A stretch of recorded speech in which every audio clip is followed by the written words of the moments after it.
Halo semua, kali ini kita akan membahas tujuan yang kedua, yaitu memilih ya tipe audit tes mana yang sesuai. Jadi kalau kita ngomong sesuai, nanti hubungannya dengan mendapatkan bukti audit.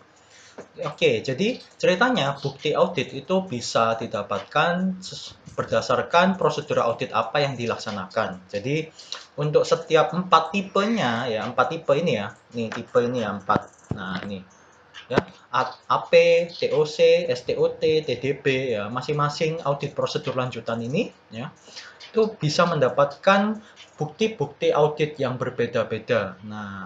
Nah, tabelnya bisa dilihat di 13.2 ya. Jadi 13.2 ini adalah hubungan antara bukti audit dan juga further audit prosedur. Ini TOC, STOT, AP, TDB.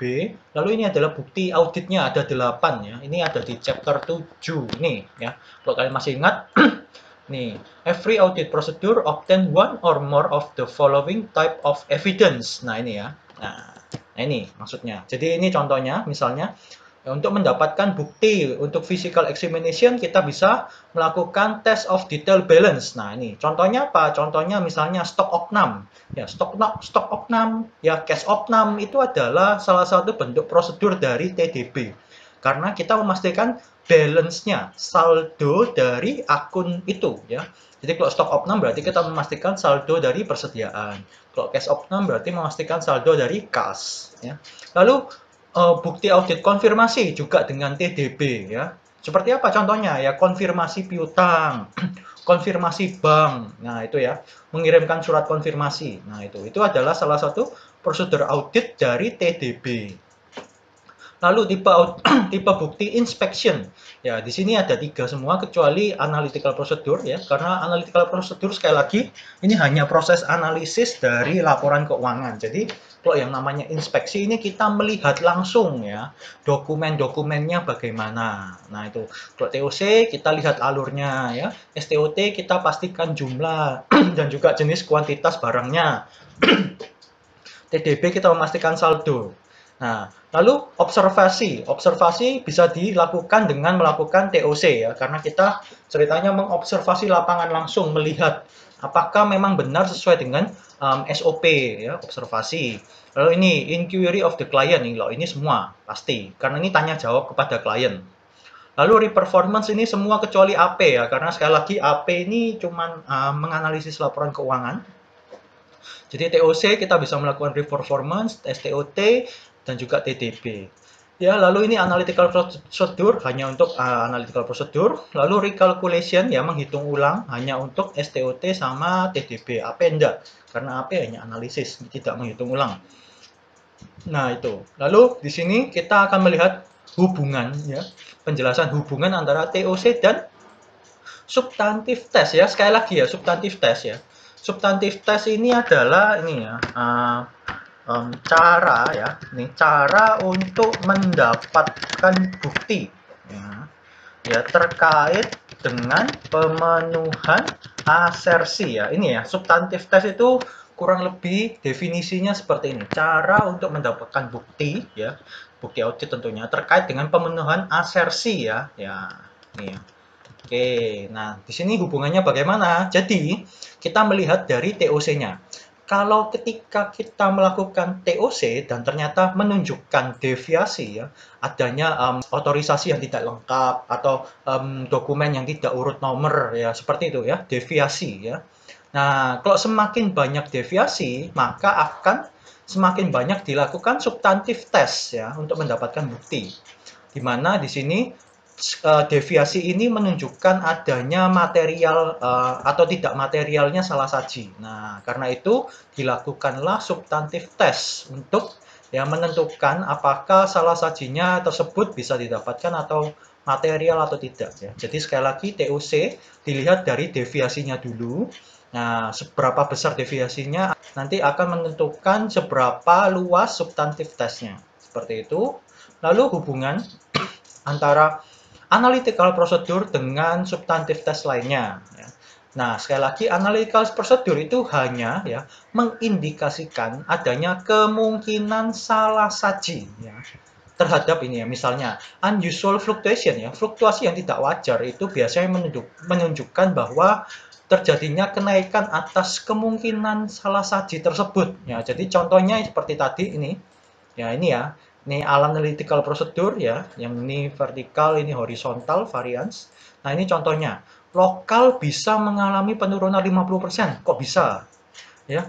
Sales mengalami kenaikan 25%. Kok bisa? Nah, padahal ya, kok bisa? Seperti itu ya. Jadi dilihat dari kenaikan mana yang tidak wajar misalnya. Nih, ini penjualan atas aset tetap naik 2000% ya, itu contohnya. Berarti ini pasti harus diaudit. Kita harus mendapatkan buktinya. Kok bisa naik sampai 6,4 miliar? Nah, itu seperti itu. Apakah kemungkinan ada salah saji? Nah, seperti itu.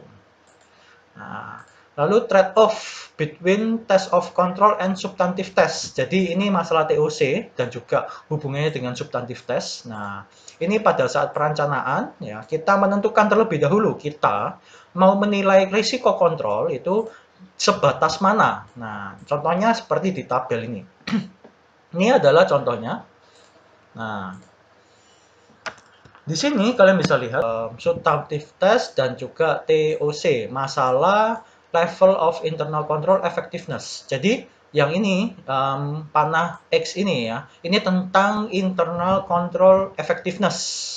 Nah, jadi semakin ke kanan, semakin efektif internal controlnya. Oke.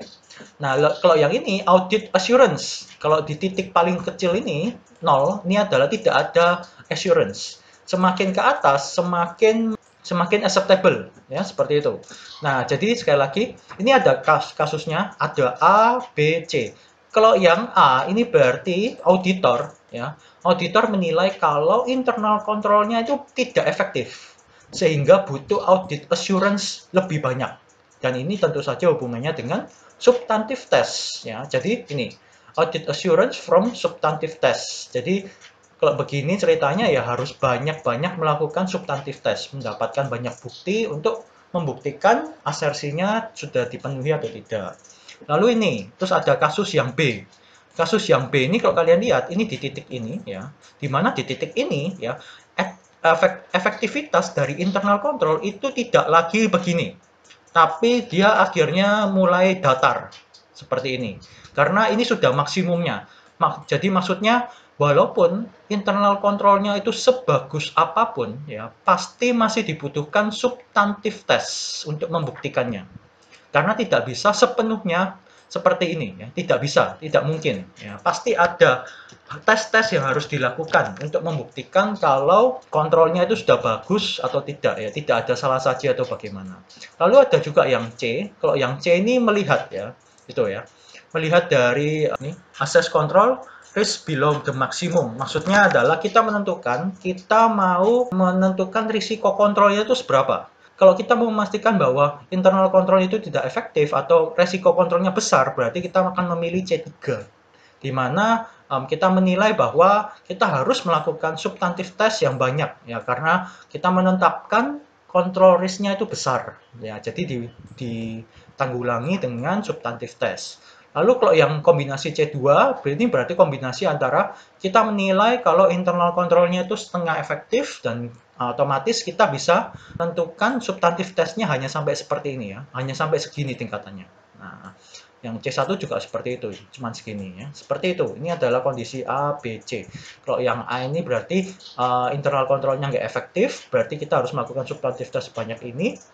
Sedangkan kalau yang B, ya di titik maksimum internal control effectiveness-nya, kita tetap akan melakukan substantive test segini, ya. Seperti itu. Ya, jadi ini adalah penjelasan dari